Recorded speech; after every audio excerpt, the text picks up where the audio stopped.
The decision to transfer the staff at this time is premature and untimely. The Ministry of Health should therefore settle all the gratuity payments for each staff before the transition to county governments. Komiti mar thieth e riwruok Governors okwedo wach dhiro negi chudo ma jochiw thieth mag UHC ka giwacho ni gionge omenda mar chulogi. The only option of people exiting, there are two options. One, those ones who have attained retirement age. Two, those people who volunteer to leave. The rest should be taken on board and continue working. Kembe mag rego niang' iseyo kuom riembe jotije machon e sama joket mwandu manyien chako tayo kembego. Unfortunately, she left the young kid who is about 3 years, and the husband took a hammer and he hit the boy on the head, killing him instantly. Obila e kaunti ma Kericho manyo dichuo moro mawachore ni nonego wuode ma jahigni 3 tok gwandore gi jaode.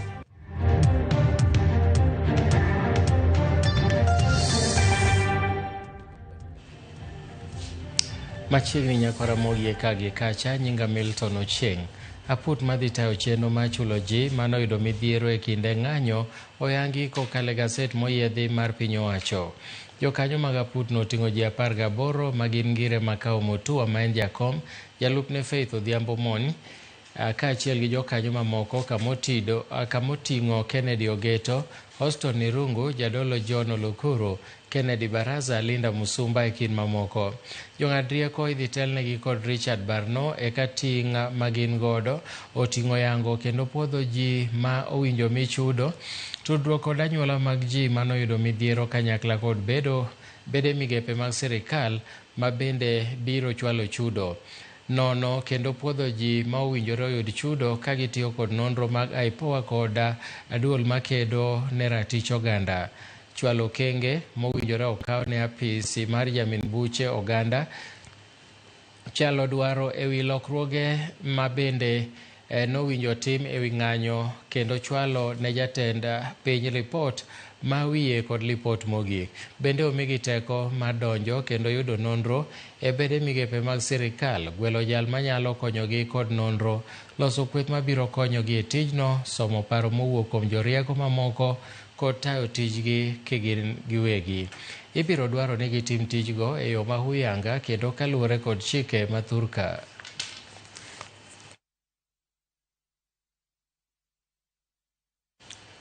Jatend piny William Ruto oromo kod jatend kweth din Islam mar Shia, Prince Rahim Hussaini Aga Khan mar abich. Romo makamano otimore kar jot mar jatend piny e buore Nairobi, kama gichuo kogno e ogirimiti mabiro konyo piny owacho chwalo dongruok e sekta mar thieth, somo, bero kido kod timbe oganda kaachiel gi bero weche mag alwora. Prince Rahim Hussaini osingo mar medo keto mwandu kod kelo kanyakla joketo mwandu mawuok e pinje maoko kaka achiel kuom yore mag konyo piny Kenya chopo lek mare e yore mag dongruok. Hand over the certificate.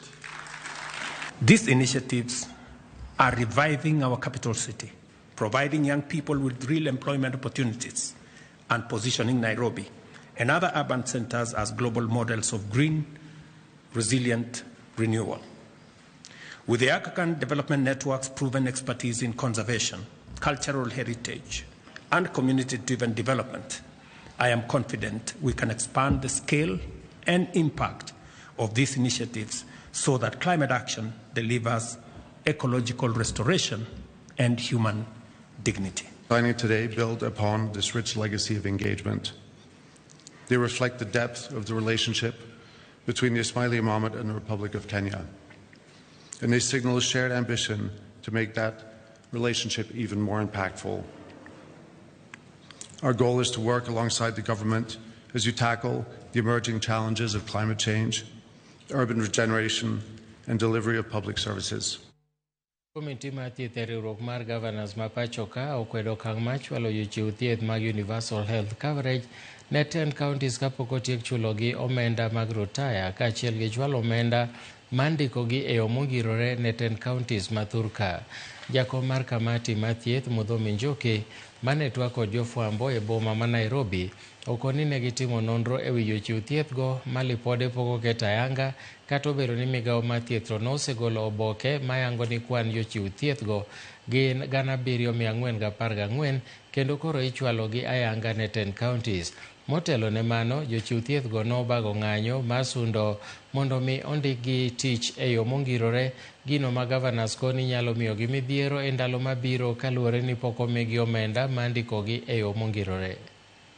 On the transfer of universal health coverage staff, it was agreed that the Ministry of Health would allocate adequate resources as per the approved SRC salaries scale before the transfer of the payroll to the county governments.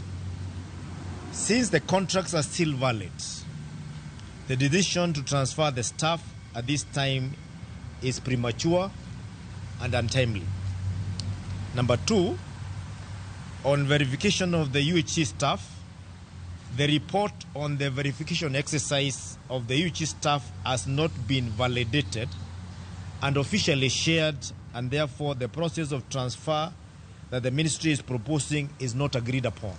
The UHC staff currently are engaged on contractual terms and are entitled to gratuity.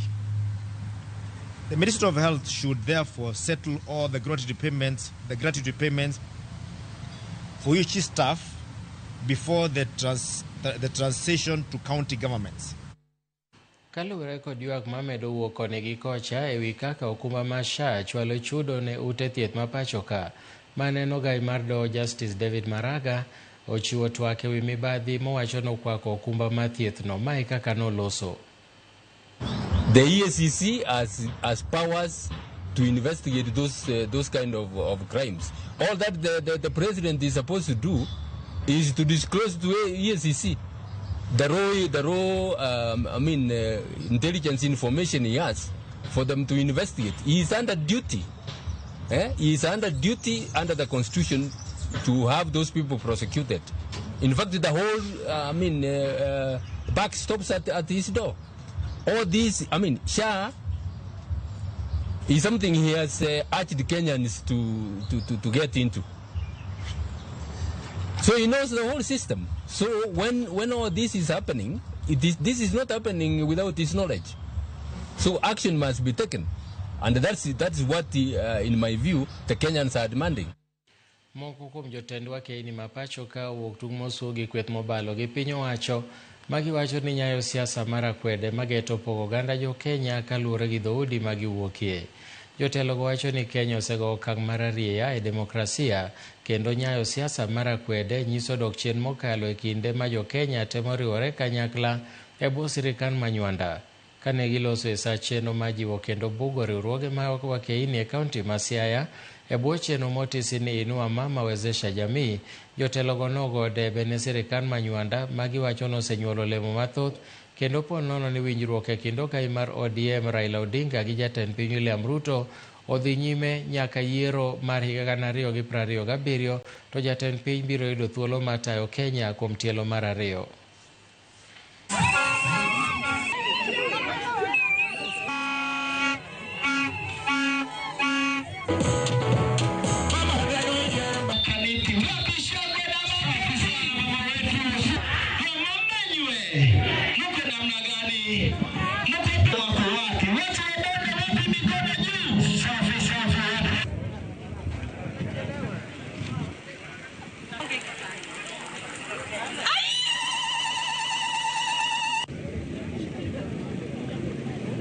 We want to be broad-based bear.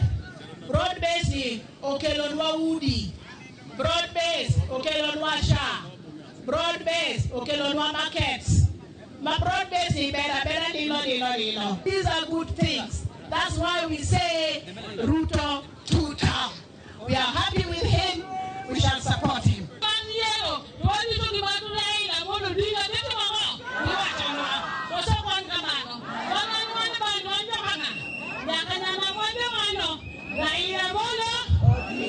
Tumesema hakuna ukabila tena, hakuna hivi ama hivi, sisi zote ni mtu wa mama moja.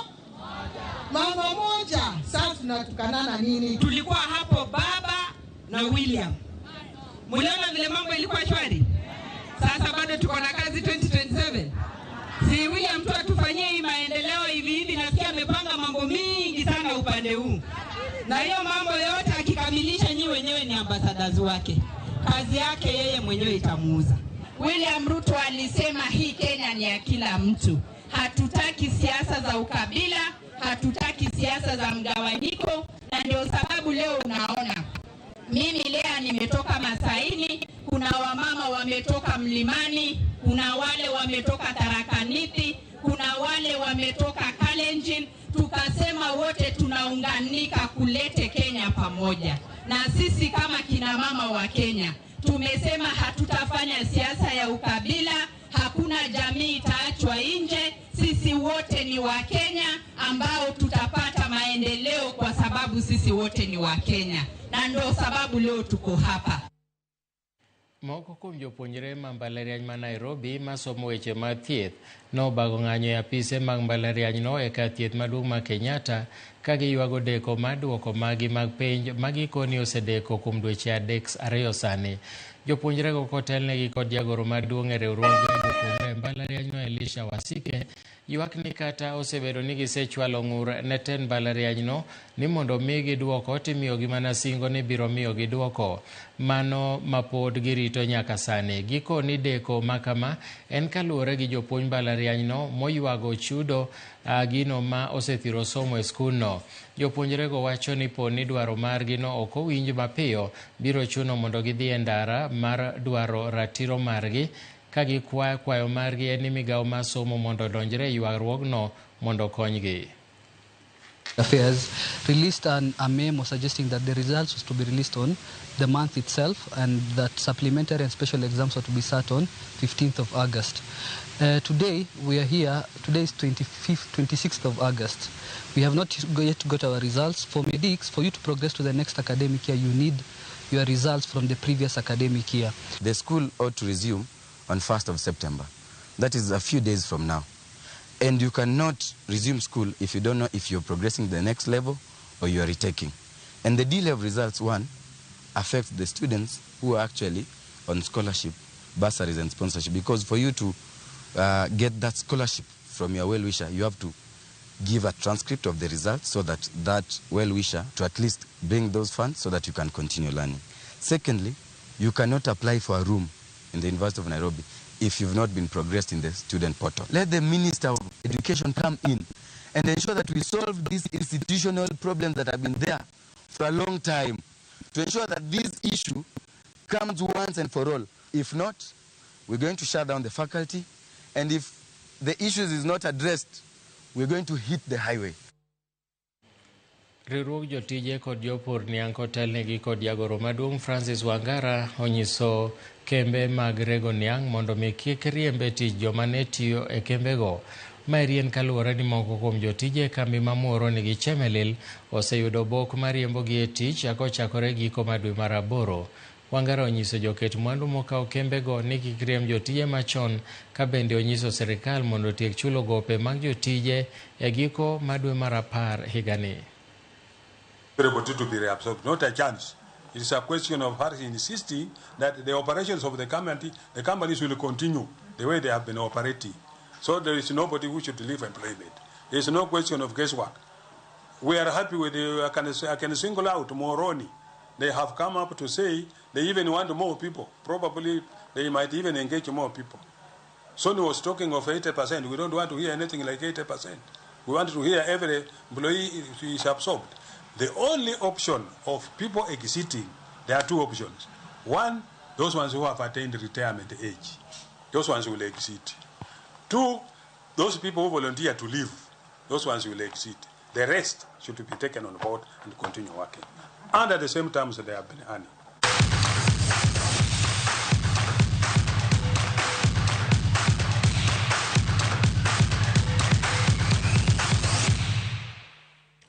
Riwruok matayo tuke mag adhula e pachoka Football Kenya Federation ne obago tiegruok ne coaches 30 mawuok e kaunti ma Siaya e tiegruok mano tim kuom thuolo ma jumbe 2.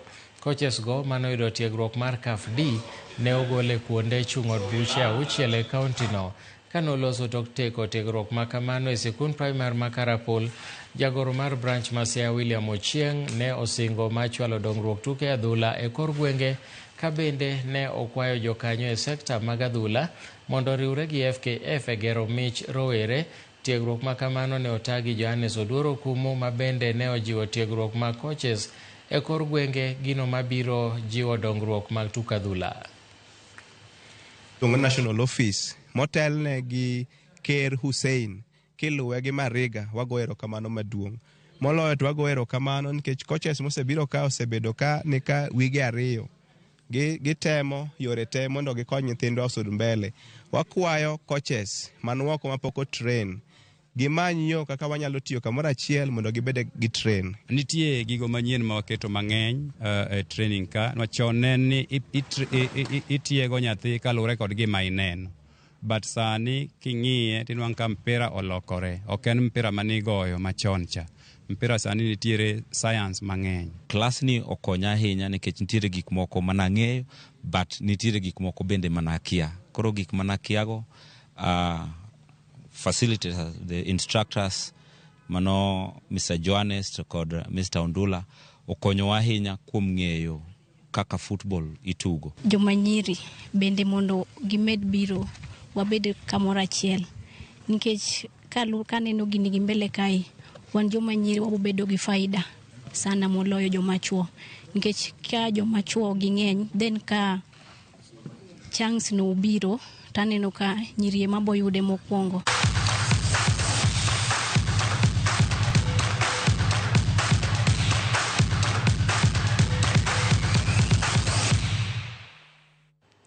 Erokamano Nyakwaramogi kuom thuolo mari mago ne weche manyien maka gi kacha. Waiko ni mathoth mibro yudo koromo saa 1 e ang'ich welo kod saa 3 e oimore. Nyinga Milton Ochieng, oriti masani.